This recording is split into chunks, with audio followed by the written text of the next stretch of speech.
Invito a abrir sus Biblias en Efesios capítulo 2.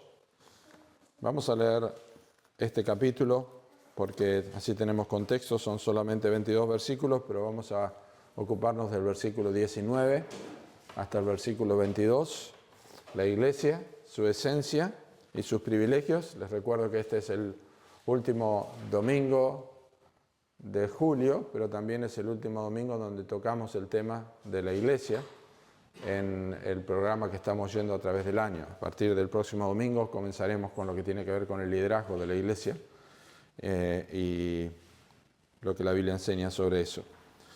Efesios capítulo 2, versículo 1 dice así: y Él os dio vida a vosotros, cuando estabais muertos en vuestros delitos y pecados, en los cuales anduvisteis en otro tiempo, siguiendo la corriente de este mundo, conforme al príncipe de la potestad del aire, el espíritu que ahora opera en los hijos de desobediencia, entre los cuales también todos nosotros vivimos en otro tiempo en los deseos de nuestra carne, haciendo la voluntad de la carne y de los pensamientos, y éramos por naturaleza hijos de ira, lo mismo que los demás.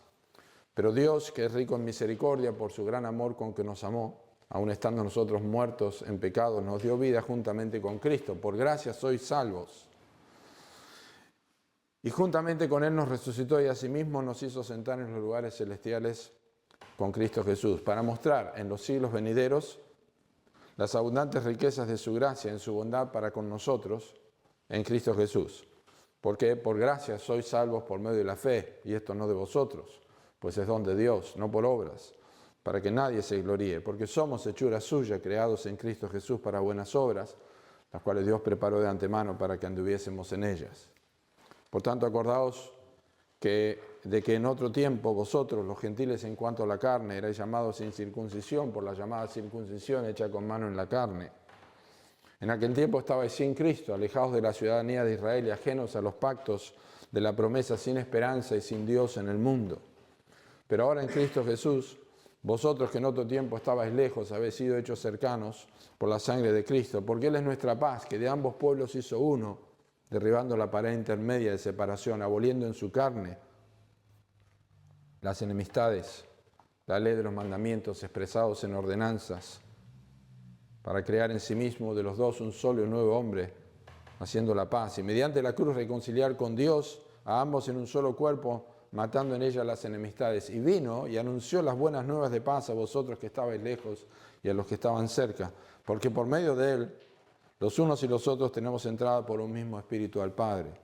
Así que ya no sois extranjeros ni advenedizos, sino conciudadanos de los santos y miembros de la familia de Dios, edificados sobre el fundamento de los apóstoles y profetas, siendo la principal piedra del ángulo Jesucristo mismo, en quien todo el edificio bien coordinado va creciendo para ser un templo santo en el Señor, en quien vosotros también sois juntamente edificados para morada de Dios en el Espíritu. Dios bendiga su palabra. No sé si han tenido la posibilidad o han vivido en otro país. Yo sé que Anthony está en otro país. Este no es su país. Nosotros vivimos en otro país cuando vivimos en Uruguay. Una cosa es pasar un tiempo o una semana o 2 semanas, pero otra cosa es estar en el país. Y el sentido de ciudadanía nunca llega a ser completo y nunca llega a ser real cuando uno está en otro país, aunque puede disfrutar de los privilegios y muchas cosas, pero hay una realidad que no nos hace ciudadanos. Pero cuando nosotros somos ciudadanos de un país y cuando entramos en un país, en nuestro país, después de haber estado en otro lado, uno se siente en casa, aunque haya perdido costumbres, pero uno se siente en su casa, porque esto es donde pertenece. Esta sensación y esta realidad trasladada a la iglesia es una verdad espiritual importantísima. Pero mientras nosotros, siendo parte de la iglesia, seguimos pensando como si fuéramos extranjeros o como si no tuviéramos ciudadanía, vamos a estar tropezando y no vamos a estar disfrutando los privilegios que nosotros tenemos. Y el pasaje que nosotros leímos hoy, y al final de lo que estamos estudiando sobre la iglesia, es un punto final para que recordemos cómo debemos andar, qué somos como iglesia y cuáles son los privilegios que tenemos. Toda la carta a los Efesios es importante en ese punto, pero esto que tenemos aquí, versículos 19 al versículo 22, son una conclusión del apóstol Pablo, algo que es la esencia de la iglesia, que es la unidad, que proviene del Evangelio. Y es lo que quiero compartir con ustedes en esta mañana. Dos cosas vamos a ver: la esencia de la iglesia y los privilegios de la iglesia. Simplemente déjenme que nos pongamos en contexto. La carta a los Efesios es la doctrina de la iglesia. Desde la eternidad pasada, Efesios capítulo 1, la iglesia desde la eternidad pasada nos escogió en él antes de la fundación del mundo, y si bien es una cuestión individual que Dios ha hecho, la elección de cada uno de aquellos que son sus hijos, en realidad eso es como se conforma la iglesia, a través de las personas escogidas por Dios desde antes de la fundación del mundo. Y eso es básicamente lo que enseña el capítulo 1 del libro de Efesios. Esa oración extensa que Pablo tiene desde el versículo 3 hasta el versículo 14, que en el original no tiene puntos ni comas, como nosotros tenemos en el castellano, expresa la magnitud del significado de que la iglesia haya existido en la mente de Dios desde antes de la fundación del mundo. El capítulo 2, especialmente los versículos 1 al 10, relatan la forma en que la iglesia llega a ser parte, o la iglesia llega a ser la iglesia. Y esto es a través de la salvación y la obra de Cristo. El Evangelio, la muerte de Cristo, su resurrección y su ascensión, y esta aplicación por medio de la fe, es que nosotros somos parte de la iglesia. Y esa es la manera en que nosotros entramos dentro del cuerpo de Cristo, que es a través del Evangelio. Los versículos 11 al 18, que también hemos leído hoy, los versículos 11 al 18, nos hablan de la unidad que existió o que se conformó entre los judíos y los no judíos. Nosotros sabemos a través de la historia de la Biblia que el pueblo judío fue el pueblo escogido por Dios para anunciar las virtudes de Dios. Ese es el propósito. Ellos debían ser los que llevaban el mensaje del Evangelio. Pero ellos rechazaron esto y Dios escogió o rechazó a Israel por un tiempo, y Dios escogió a aquellos o la iglesia para que pueda ser aquellos que llevaran adelante el mensaje. La iglesia está conformada tanto por judíos como gentiles, y por eso los versículos 11 al 18 hablan de esta unidad. Yo quiero que observen los indicadores, luego vamos a comenzar con la esencia, pero quiero que observen los indicadores de esta unidad. Hay dos grupos en versículos 11 y 12. En otro tiempo, vosotros los gentiles, en cuanto a la carne, era llamado sin circuncisión por la llamada circuncisión hecha con mano en la carne, que tiene que ver con el pueblo judío. En aquel tiempo estabais sin Cristo, alejados de la ciudadanía de Israel y ajenos a los pactos de la promesa, sin esperanza y sin Dios en el mundo. Claramente, más allá de las cuestiones teológicas que porque esto encierra unas cuestiones teológicas muy importantes, de discusión en muchos casos, pero no es lo que nos interesa a nosotros ahora. Lo que nos interesa es que claramente había gentiles y había judíos. Pero observen lo notable de esto, que tiene que ver con la unidad. Versículo 14, Él es nuestra paz, que de ambos pueblos hizo uno. Versículo 15, para crear en sí mismo de los dos un solo y nuevo hombre. Versículo 16, mediante la cruz reconciliar con Dios a ambos en un solo cuerpo. Vino y anunció las nuevas de paz a vosotros que estabais lejos y a los que estaban cerca. Dos grupos, una unión. Porque por medio de los unos y los otros tenemos entrada por un mismo espíritu al Padre. Hay una mención de la unidad en todos estos versículos que no se puede pasar por alto. Pablo está diciendo, aquí hay una unidad. Y la esencia de la unidad es lo que nosotros tenemos que aprender. Los versículos 19 al 22, que es la esencia de la iglesia, que es la unidad, y los privilegios de la iglesia, son las dos cosas prominentes y son la hoja del argumento de Pablo hasta el final del capítulo 2 de Efesios. La unidad de la iglesia y los privilegios de la iglesia. Él quiere que los efesios entiendan eso y quiere que nosotros lo entendamos. Así que quiero que compartamos y veamos lo que es la esencia. Y básicamente lo que quiero hacer es un repaso sobre la unidad. ¿Cómo es que la iglesia o cómo se conforma la unidad de la iglesia. ¿Cómo es que nosotros tenemos unidad? ¿A qué le llamamos unidad? Y en base a qué nosotros tenemos unidad. ¿Cómo es posible? Y es una conclusión, por eso el versículo 19 dice, así que ya no sois extranjeros ni advenedizos. Cada vez que encontramos una frase así que, o por tanto, o por esta razón, o por esto, o así, como son expresiones que nos muestran que hay una finalización de un argumento, hay una conclusión de lo que Pablo está diciendo. Así que necesitamos saber que esta conclusión es importante y evidentemente lo que Pablo está marcando es que el asunto real de la unidad es que el Evangelio es el único que crea la unidad. Ahora, el mundo está lleno de personas que pretenden tener unidad. Estamos viendo ahora, frente a cuestiones políticas en Argentina, todos hablan de unidad, la foto de la unidad de este partido político, y muestran esta foto y la unidad, y todos sabemos que eso no es una unidad verdadera, que en cualquier momento eso se puede romper por cuestiones políticas, o hay unidad económica, o hay unidad de criterios, o hay unidad política entre países. O hay unidad en un club de fútbol y de repente ya no quieren más al presidente o ya no quieren más a este jugador. O hay unidad en un grupo de un equipo de fútbol y después alguien sale con un problema. No hay verdadera unidad entre los seres humanos. La única unidad posible es a través del Evangelio y es lo que Pablo quiere mostrarnos a nosotros a través de esta porción. Porque si nosotros vemos y rescatamos el ADN de la unidad de la iglesia, sabremos cuál es nuestra esencia y ninguna cosa lo va a romper. En el capítulo 4, Pablo les dice a ellos que tienen que guardar la unidad del Espíritu. No podemos nosotros crear esta unidad. Esto es algo que el Evangelio hace. Entonces, ¿cómo es posible que las personas tengan unidad cuando el mundo trata de generar unidad de muchas maneras? Solamente a través del Evangelio.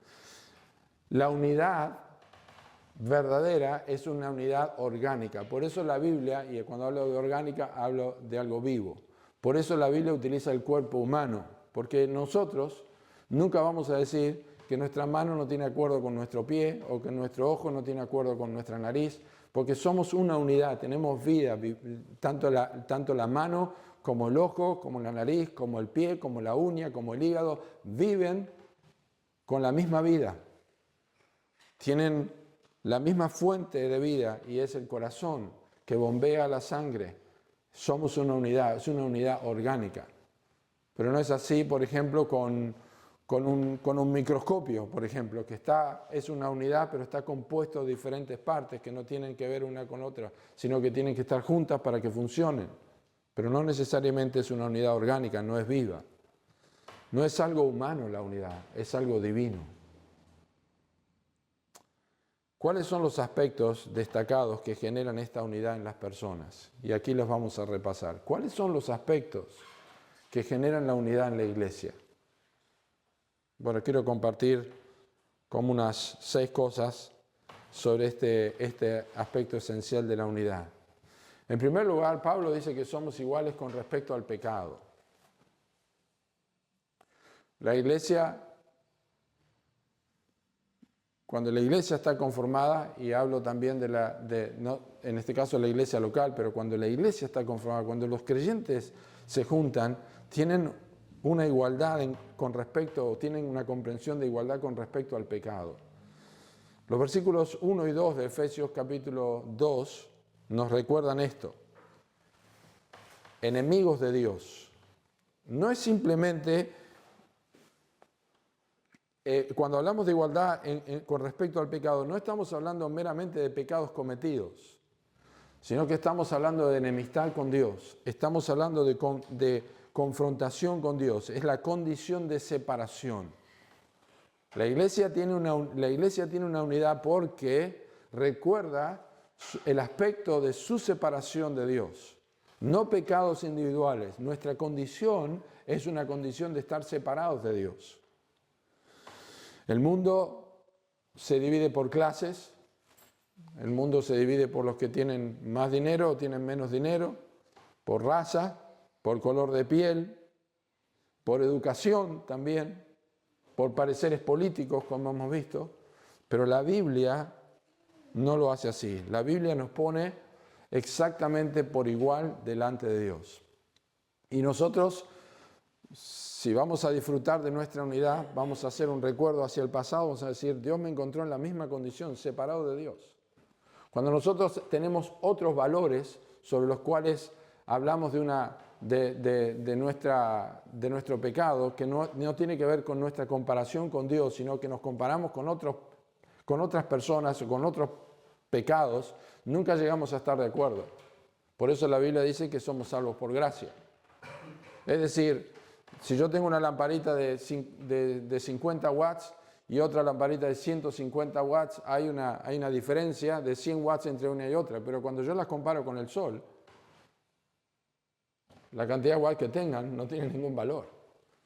Nosotros estamos separados de Dios. El mundo se compara por sus pecados personales, pero el Evangelio ha hecho que la iglesia tenga una unidad, especialmente, en primer lugar, al entender su pecado, separados de Dios. La Biblia dice en Salmo 130, si mirares a los pecados, oh Dios, ¿quién podrá mantenerse en pie? Es mi comparación con Dios y no con otras personas lo que nos da unidad, porque recordamos que el pecado nos separó de Dios. Somos iguales con respecto al pecado, somos iguales en cuanto a incapacidad también. Dice el versículo 4, por eso llegamos a la conclusión luego en versículo 19, pero dice el versículo 4 que Dios, que es rico en misericordia, por su gran amor con que nos amó, aún estando muertos en pecado, nos dio vida juntamente con Cristo. Sin esperanza, no teníamos esperanza, no importa la condición de una persona u otra. Es decir, la misma comparación, uno puede tener una 4x4 o uno puede tener un Mercedes-Benz, pero si uno los pone para escalar a la Concagua, va a decir, no sirve ninguno de los dos. Con un Mercedes-Benz no lo puede hacer, tampoco lo puede hacer con una 4x4, porque no hay diferencia, estamos sin esperanza, no tenemos la capacidad de lograr algo. No existe una mejor situación para unos que para otros. La iglesia se encuentra en unidad no solamente cuando reconoce su origen pecaminoso de separación con Dios, pero también la incapacidad. Por eso que nosotros disfrutamos adorando a Dios con canciones que nos recuerdan, o himnos que nos recuerdan que estábamos separados y fuimos perdonados por Dios. No solamente esto, somos iguales en necesidad de un Salvador. Versículos 5 al 10 habla de este hecho. Somos salvos por gracia, etcétera, etcétera. Pero quiero que observen que versículos 5 al 10, Pablo introduce la idea de Cristo, con Cristo o por Él. Aún estando nosotros muertos en pecado, nos dio vida juntamente con Cristo. Versículo 6, y juntamente con Él nos resucitó. Versículo 6 al final, nos hizo sentar en lugares celestiales con Cristo Jesús. Versículo 7, en su bondad para con nosotros en Cristo Jesús. Versículo 10, porque somos hechura suya, creados en Cristo Jesús. Esta es la necesidad de un Salvador. Inmediatamente que somos rescatados del pecado, la única cosa que nos pone a nosotros en un sentido de unidad como iglesia, nuestra esencia, es que tenemos un mismo Salvador. La unidad está marcada por la convicción de un Salvador. Un Salvador impecable, un Salvador único, un Salvador al cual nosotros identificamos. ¿Quién es Cristo? No es simplemente un maestro, no es solamente un profeta, es el único que puede a nosotros ponernos en una condición de justificación delante de Dios. Ese es un Salvador. Por eso está relacionado aquí con las obras, no por obras para que nadie se gloríe. Tenemos esa unidad, tenemos un mismo Salvador. Por eso es que la visión que la iglesia, nosotros individualmente tengamos de la persona de Cristo es importante. No es posible que una persona diga que es salvo y duda si Cristo es Dios.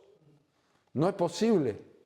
No es eso lo que marca a una persona cristiana, no es simplemente la idea de la existencia de Cristo, sino que Él es el Salvador, es decir, Él es la persona que Dios señaló. Y eso nos da unidad a nosotros, adoramos a un solo Salvador. Pero aún más, la esencia de la iglesia, que es su unidad, no solamente es igual en la necesidad de un Salvador, pero también es igual en el valor que se le da a la cruz. Por eso el versículo 5 dice, aún estando nosotros muertos en pecado, nos dio vida juntamente con Cristo. Es decir, Cristo estaba muerto, resucitó y Él nos dio vida a nosotros. No solamente el valor de la cruz, no solamente el valor de un Salvador, pero es el valor de la cruz. No existe unidad cuando la cruz es pasada por alto. Por eso cuando nosotros hablamos de que tenemos comunión con relación a la cruz, y cuando hablamos del Evangelio y predicamos la sangre de Cristo y mencionamos la sangre de Cristo y hablamos de esto, del sacrificio de Cristo unos con otros y recordamos el valor de la gracia, estamos diciendo, hay un punto importante del Evangelio. No solamente tengo un Salvador, sino que tengo una cruz. Pablo dijo, yo no quiero saber ninguna otra cosa entre ustedes, sino a Cristo y a este crucificado. Y al final de la carta a los Gálatas les dijo que él llevaba en su cuerpo las marcas del Señor Jesús y no se gloriaba en ninguna otra cosa, sino que en la cruz de Cristo. Es decir, cuando las enseñanzas de Cristo, su persona, su vida perfecta, son el valor único y lo único que se reconoce, hay un problema. No es simplemente que dio buenas enseñanzas, no es simplemente que hizo muchos milagros, es que derramó su sangre en la cruz. Y la iglesia tiene unidad en relación con la cruz, en relación con un Salvador, en relación con su pecado, en relación con su separación, en relación con su incapacidad. Pero también tiene que ver con lo que concierne a la obra del Espíritu Santo. La iglesia tiene unidad porque es igual en cuanto a la posesión del Espíritu Santo. Versículo 18 del capítulo 2 dice, porque por medio de él, los unos y los otros tenemos entrada por un mismo Espíritu al Padre. Es precioso la obra del Espíritu Santo en la vida del creyente, pero porque la Biblia nos enseña mucho de lo que hace el Espíritu Santo en nosotros, el fruto del Espíritu, pero una de las cosas más importantes que refleja la unidad por medio de la presencia del Espíritu es cuando los creyentes se encuentran. Cuando realmente dos creyentes se encuentran que no se conocen, no pasan mucho tiempo. Una vez que se identifican, no pasa mucho tiempo cuando empiezan a disfrutar de las cosas que hablan.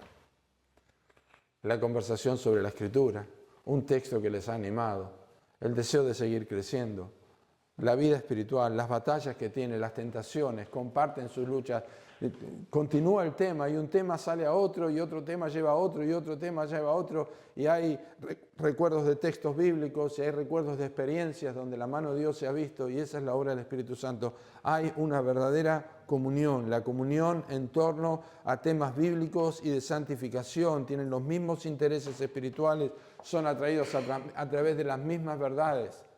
No estoy hablando de que no se conversa de otras cosas, pero eventualmente los temas siempre surgen o tienen una relación con la vida espiritual. Eso es la obra del Espíritu Santo y esa es la unidad que tienen los creyentes por medio del Espíritu Santo. Tenemos igualdad en cuanto a eso y es nuestra esencia, el Espíritu de Dios está en nosotros. Y finalmente la esencia me habla de que nosotros tenemos obviamente un mismo Padre. Versículo 18, otra vez, porque por medio de él los unos y los otros tenemos entrada por un mismo Espíritu al Padre. En una familia típica, no importa si es cristiana o no cristiana, hay discusiones. ¿Quién no ha peleado con sus hermanos?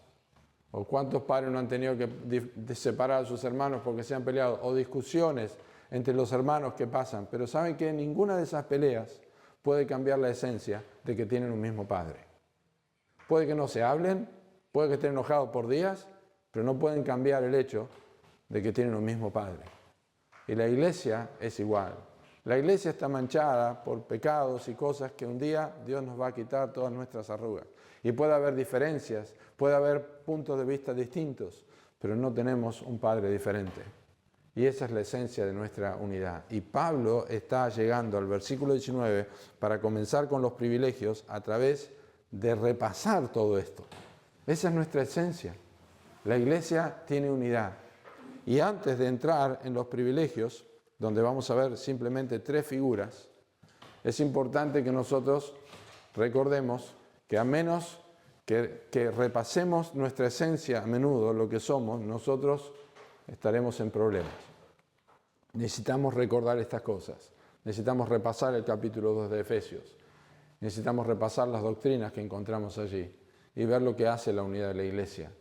No es la igualdad en gustos de colores o de formas de poner los bancos o de cómo vamos a pintar o de qué ventanas vamos a poner. No se basa la unidad allí. Se basa en principios bíblicos claros y tiene que ver con nuestro pecado, nuestra separación, nuestra salvación, la obra de la cruz, la presencia del Espíritu Santo y el Padre, nuestro mismo Padre a quien nosotros nos acercamos. Quiero que veamos los privilegios. Hay tres figuras aquí en versículos 19 al 22. Tres figuras claras. La figura de la ciudadanía, la figura de la familia y la figura del edificio o el templo. Tres figuras.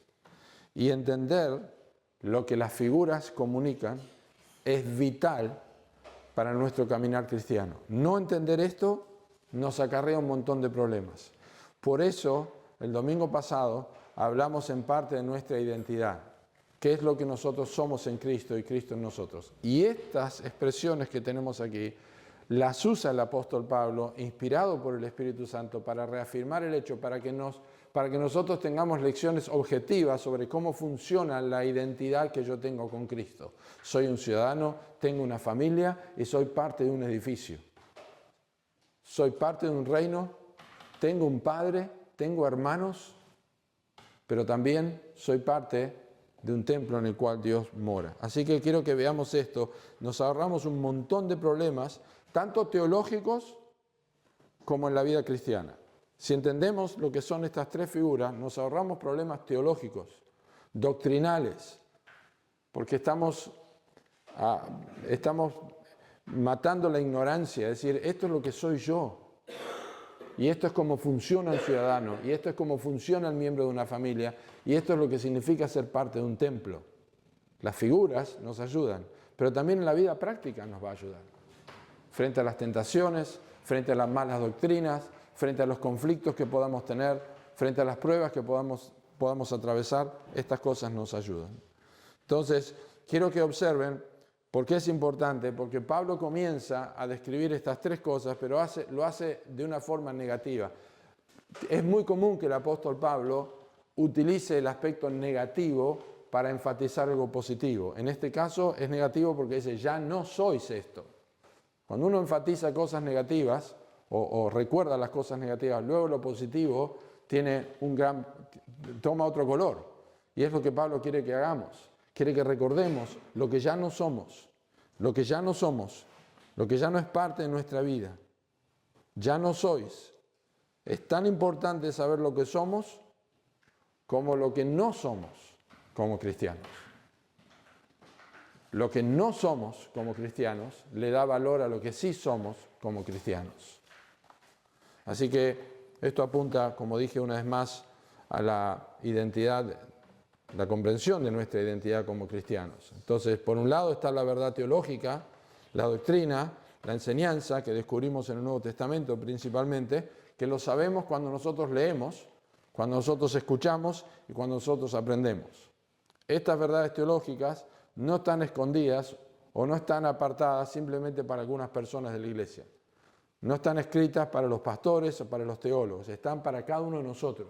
Las leemos, las meditamos y las aplicamos a nuestras vidas. Son verdades teológicas, es doctrina, es enseñanza, son principios establecidos que no tienen nada que ver ni con nuestra edad, ni con nuestra educación, ni en el momento que nosotros conocimos el Evangelio. Son principios claves, importantes y establecidos. Son verdades que tenemos que recordar.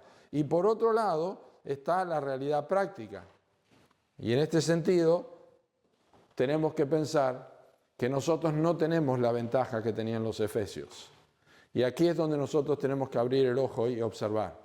¿Por qué no tenemos la ventaja que tenían los efesios? Porque los efesios tuvieron un cambio radical de la idolatría, del paganismo, de la inmundicia, a través de una religión falsa, a adorar a un Dios verdadero. ¿Me explico? La adoración a Diana de los efesios y todo lo que involucraba la inmoralidad. Los efesios, lo leemos en capítulo 19 de Hechos, cuando ellos se convirtieron, ellos quemaron libros de magia, ellos fueron transformados.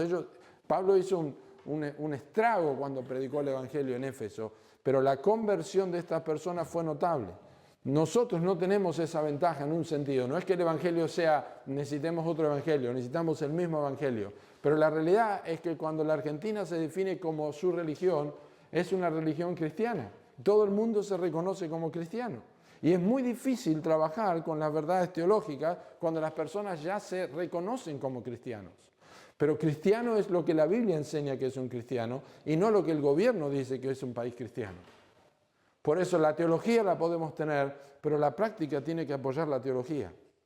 Y por eso el apóstol Pablo usa estas imágenes para que nosotros podamos describir y definir si realmente estamos siendo o aprovechando estos privilegios de un ciudadano, de ser parte de una familia y de ser parte de un templo. Estas cosas son inequívocas, no las podemos pasar por alto como vamos a ver en un momento, para que podamos realmente mirarnos a nosotros mismos y decir, yo soy realmente un cristiano, porque tengo las características de un ciudadano del cielo, tengo la característica de ser parte de la familia de Dios y también tengo la cualidad de ser parte del templo porque tengo estas características que ahora vamos a mencionar. 3 términos: extranjeros, advenedizos, ciudadanos en versículo 19. ¿Lo ven allí? Así que ya no sois extranjeros ni advenedizos, sino conciudadanos de los santos y miembros de la familia de Dios. Simplemente hay dos de las figuras acá, la de ciudadanos y por otro lado la de familia. Pero quiero definir qué significa ser un extranjero. Básicamente, ser de otro país. Eso es un extranjero. Nosotros aquí no somos extranjeros, salvo Anthony, pero significa ser de otro país. Como dije, cuando vivimos en Uruguay, nosotros éramos extranjeros. Bueno, Pablo dice, ya no son extranjeros, ya no son de otro país. Ya tienen este privilegio que son parte de este mismo país. Ahora lo vamos a ver, ¿cuál es este país? El segundo término es advenedizos, que es una palabra que nosotros no usamos, pero es la idea de ser residente. ¿Ah? Residente. Anthony, residente. Nosotros fuimos residentes en Uruguay. 4414-938-5 era mi cédula en Uruguay.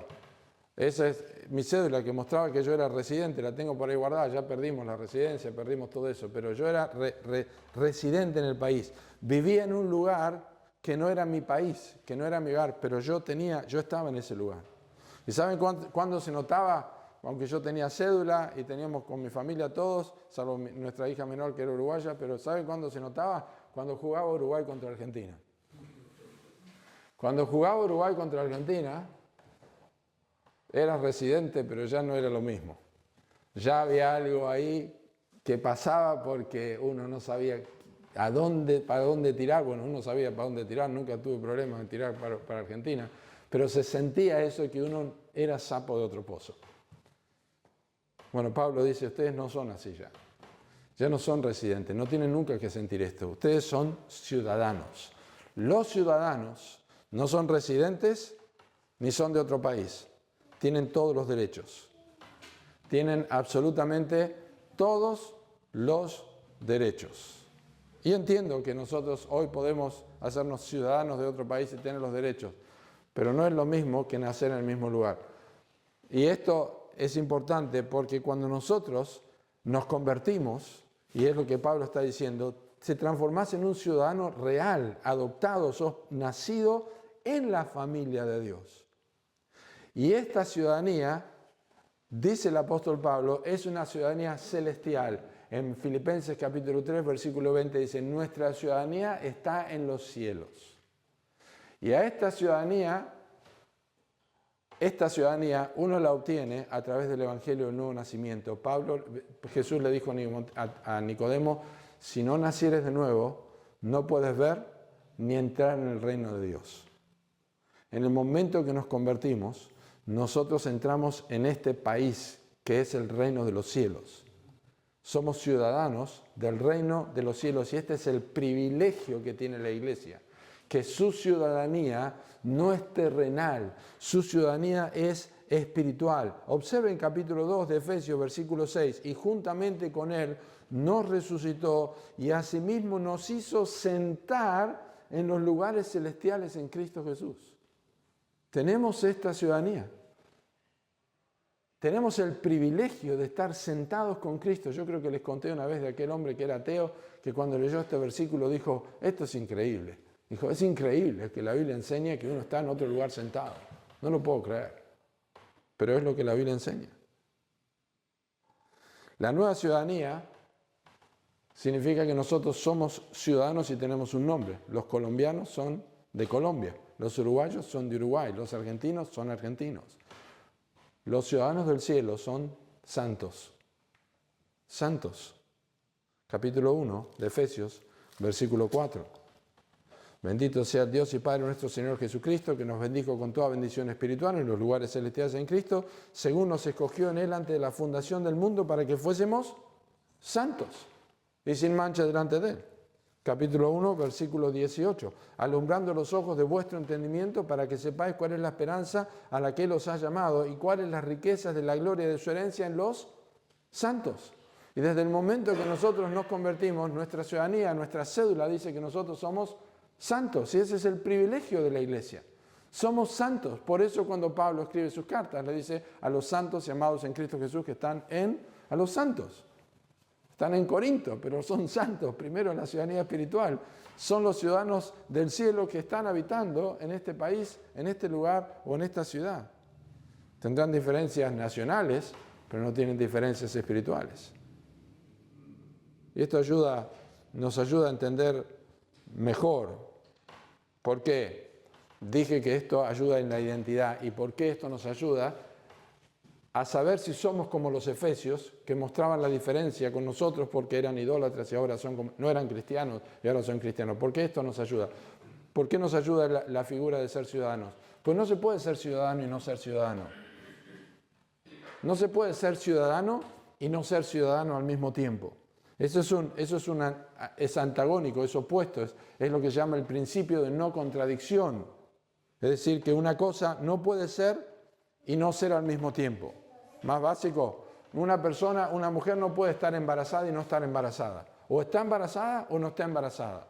Aristóteles fue quien dijo este principio de la no contradicción. Y es parte de la lógica. Y esto la lógica se aplica a la vida cristiana. Uno no puede ser ciudadano y no ser ciudadano. No puede tener los derechos y no tener los derechos. O los tiene o no los tiene.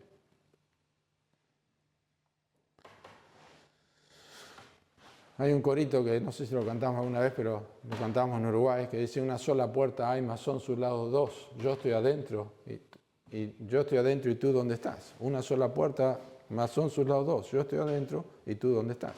Estar en el umbral de una casa no es estar adentro de la casa.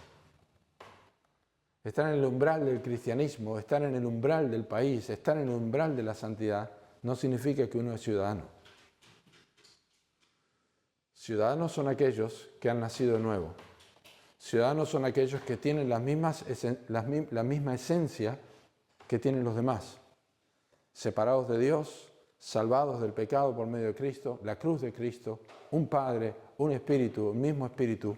Y eso es lo que enseña más adelante en el capítulo 4. Un Dios y Padre, un Señor, una fe, un bautismo. Esto es lo que caracteriza la unidad de la iglesia. Y yo espero que todos aquí seamos ciudadanos. Seamos ciudadanos. Realmente no somos extranjeros. No somos residentes. Somos realmente ciudadanos. Así como cuando mencioné que estando en Uruguay y Argentina jugaba contra Uruguay, ahí se notaba que algo no andaba bien. En las personas que creen ser ciudadanas, y cuando hay un conflicto o algo pasa, o una situación difícil, en la iglesia pueden llegar a darse cuenta, o en una situación de terror, pueden llegar a darse cuenta que finalmente eran residentes, que no eran ciudadanos, porque no supieron manejar bíblicamente su vida, o están al borde de la muerte y no tienen esperanza. Todo llega. Por eso nosotros necesitamos entender la esencia de la iglesia, nuestro pecado, nuestra separación, un Salvador, la cruz, la sangre, el Espíritu Santo, el Padre. Tengo unidad en eso. La segunda figura es la figura de la familia. La figura de la familia. ¿Qué comunica ser parte de la familia? ¿Qué comunica una familia? Bueno, hay un dicho que dice hogar, dulce hogar, ¿no? Hay canciones, hogar, dulce hogar. Bueno, comunica refugio, protección, seguridad, pero también pertenencia, ¿verdad? Esta es mi familia, tengo mi apellido, es mi casa, tenemos calor, amor, pero estas cosas, refugio, protección, seguridad, pertenencia, esto es lo que significa. Pero especialmente hablamos de que hay padre en la familia, hay un padre, hay una madre, aquellos que son la sombrilla en el cual están todos allí, pero es el lugar. Y la Biblia es clara en cuanto a esto, ser parte de la familia y tener un padre. En capítulo 1, versículos 2 y 3, ya lo leímos, versículo 2, gracia y paz a vosotros, de Dios nuestro Padre y del Señor Jesucristo. Versículo 17 dice, porque para que el Dios de nuestro Señor Jesucristo, el Padre de glorias, de espíritu, de sabiduría y de revelación en el conocimiento de Él. Versículo 18 del capítulo 2, ya lo leímos, tenemos entrada por un mismo espíritu al Padre. En capítulo 3, versículo 14, por esta causa doblo mis rodillas ante el Padre de nuestro Señor Jesucristo.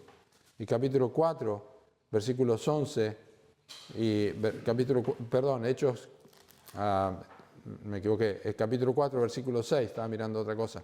Un Dios y Padre de todos, el cual es sobre todos y en todos. Uno de los privilegios más grandes que tenemos como iglesia es ser parte de la familia de Dios. Mas a todos los que lo recibieron, a los que creen en su nombre, les dio potestad de ser hechos hijos de Dios.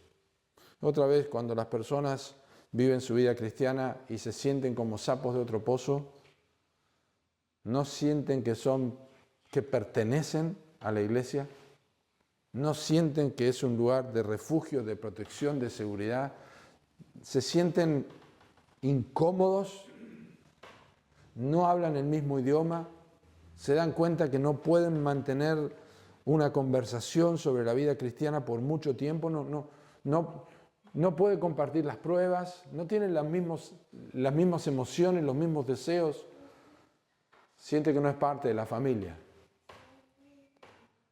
Pero es un privilegio formar parte de la familia de Dios. Y es lo que Pablo dice, ustedes tienen que saber que ya no son esto, sino que son ciudadanos en primer lugar, pero son miembros de la familia de Dios.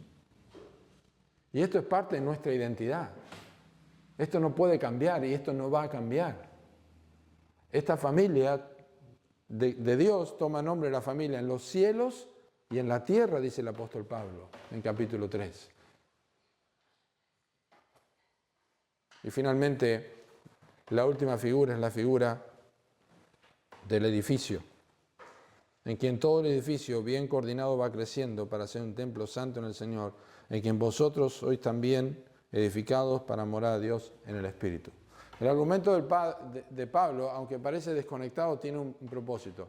Hay una excelente relación entre una persona y su presidente o las autoridades, porque es ciudadano, tiene derechos, en su propio país tiene derechos y puede hablar. Vamos a poner un súbdito y es su rey y puede hablar, es ciudadano de ese reino. Pero una relación mucho más cercana es la relación entre un hijo y un padre. Es mucho más próxima que entre un ciudadano y su gobernante. Es más próxima, es más cercana, más íntima entre un hijo y un padre. Pero así todo, y aunque parezca increíble, no es tan cercana ni tan clara como la relación de las piedras o ladrillos de un edificio, porque un hijo no es igual a su padre, no está dentro de su padre ni el padre está dentro de su hijo, son dos personalidades diferentes. Así que Pablo utiliza la idea de templo para decir somos exactamente iguales, pero estamos unidos unos a otros y tenemos el mismo fundamento y tenemos la misma piedra angular.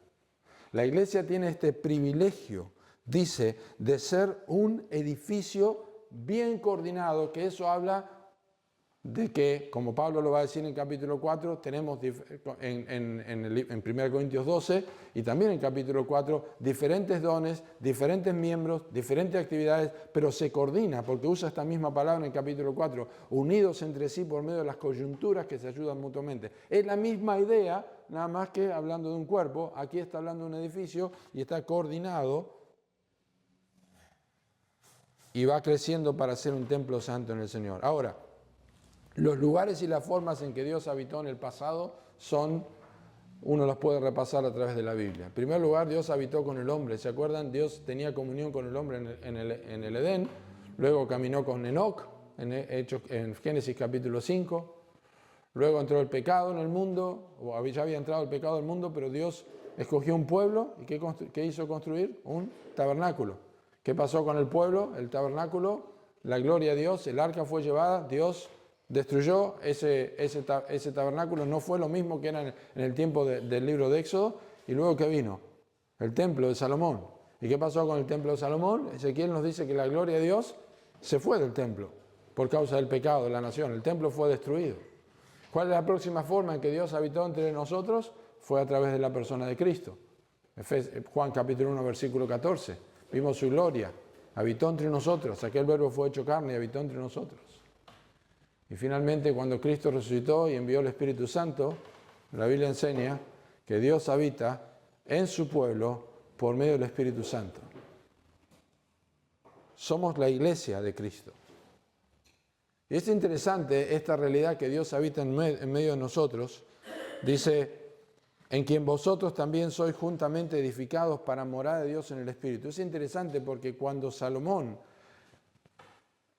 inauguró el templo en 1 Reyes capítulo 8 versículo 27, él dijo, he aquí que los cielos y los cielos de los cielos no te pueden contener, cuanto menos esta casa que yo he edificado. ¿No es interesante que ahora Dios sí habita?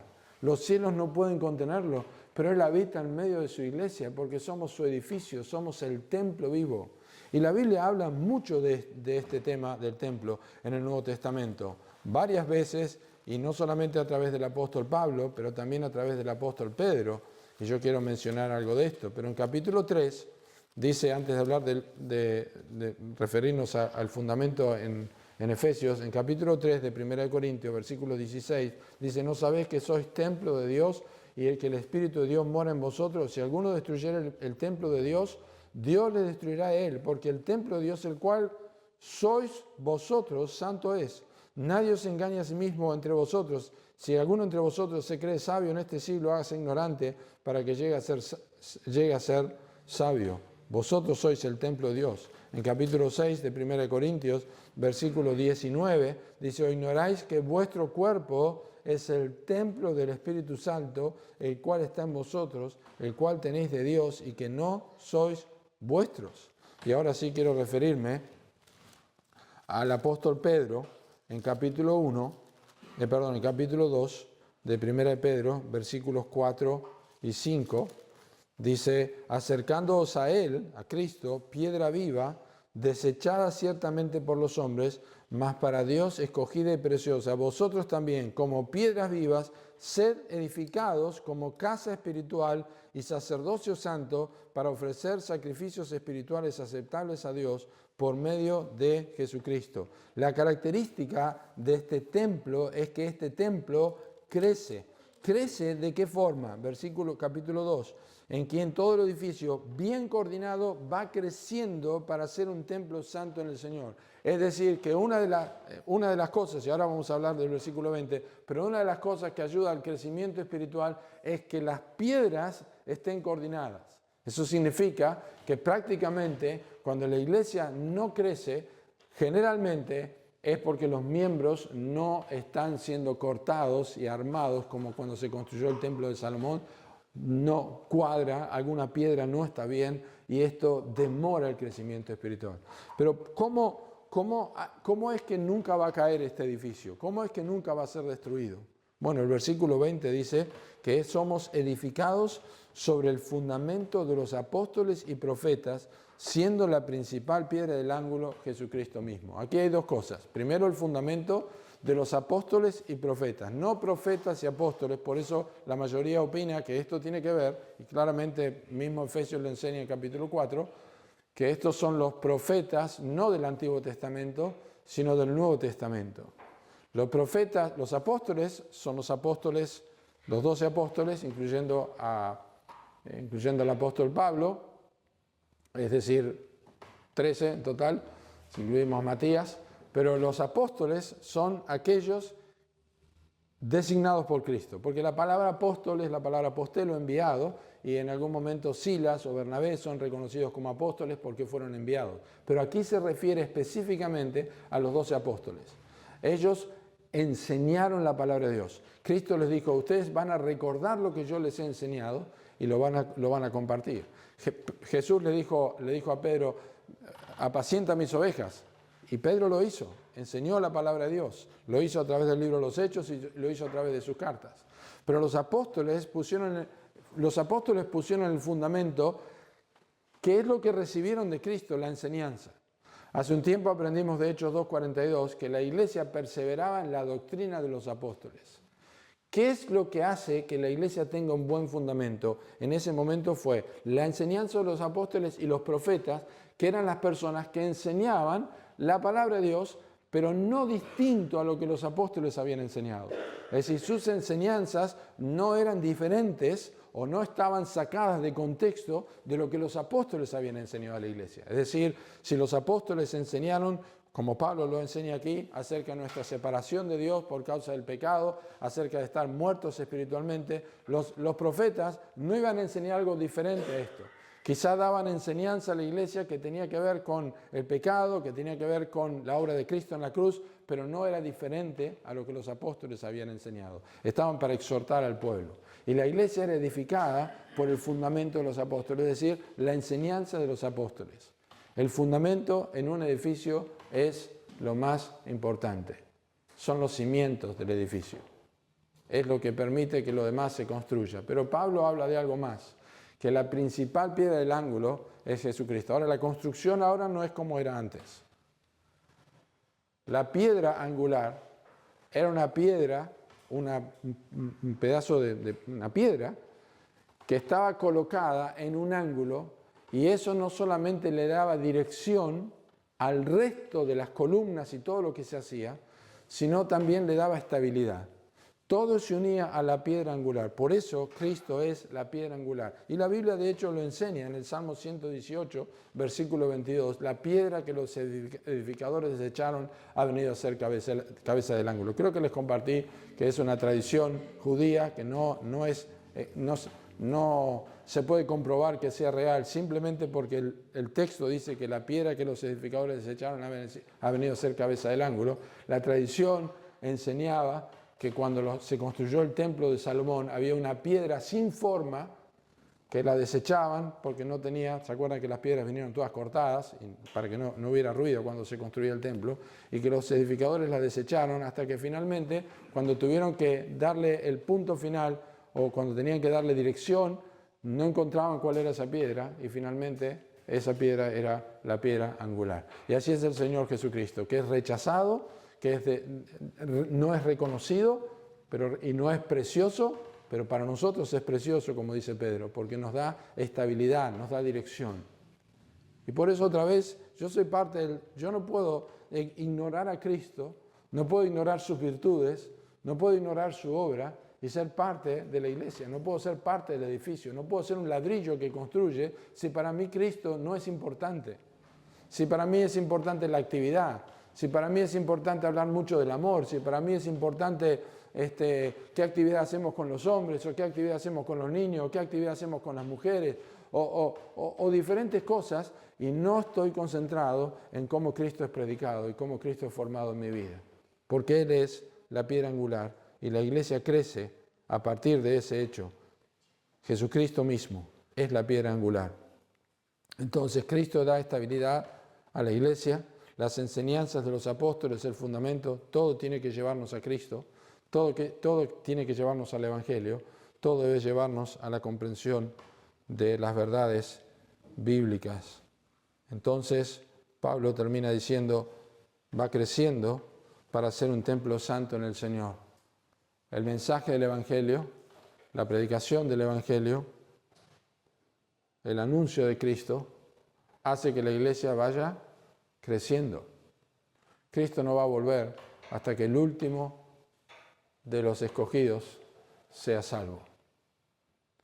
Dios tiene su iglesia y aquellos que ha salvado, escogido desde antes de la fundación del mundo, y Él es el fundamento de esta iglesia. Nosotros somos juntamente edificados para morar de Dios en el Espíritu. Tenés el privilegio de ser edificado como iglesia. No es para algunas personas. Si haces o no haces un seminario, no es importante. Lo importante es si estás creciendo. Si estás como un ladrillo acomodado de tal forma que te das cuenta que algún ladrillo puede ponerse arriba tuyo o al lado tuyo. Que no hay que andar rompiéndolo porque no entra, porque no tiene forma, sino que tu vida cuadra dentro de tu iglesia.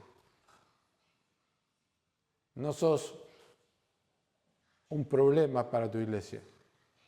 Sos una bendición para tu iglesia. Porque al lado tuyo se puede seguir construyendo, o arriba tuyo se puede seguir construyendo. Otros pueden edificar a través de tu testimonio. Otros pueden acompañarte a través de tu testimonio. Somos el edificio, es un privilegio. Es un privilegio ser ciudadanos. Es un privilegio ser parte de la familia. Pero es un privilegio ser parte del templo en el cual Dios mora por medio de su Espíritu. Esta es la iglesia, esta es su esencia, tiene unidad, pero también tiene privilegios y nosotros debemos ser agradecidos por eso. Vamos a orar. Gracias te damos por tu palabra, Señor. Pedimos que tú la bendigas en nuestros corazones. Estamos agradecidos por lo que ya no somos y lo que sí somos en Cristo Jesús. Somos ciudadanos, somos santos, esta es nuestra nacionalidad ahora, nuestra ciudadanía, somos santos, tenemos un Padre, tenemos hermanos y también somos parte de un templo donde tú estás morando. Ayúdanos a ser piedras que contribuyen a la edificación del cuerpo de Cristo y no estorbando, Señor. Pido, Señor, que obres en cualquier corazón que está aquí, que no tengan claro el mensaje del Evangelio, que se sienta un extranjero, que no se sienta parte de la familia o que piensa que no es una piedra dentro del edificio de Dios, para que el Evangelio obre en sus vidas. Te lo pedimos en el nombre de Cristo Jesús. Amén.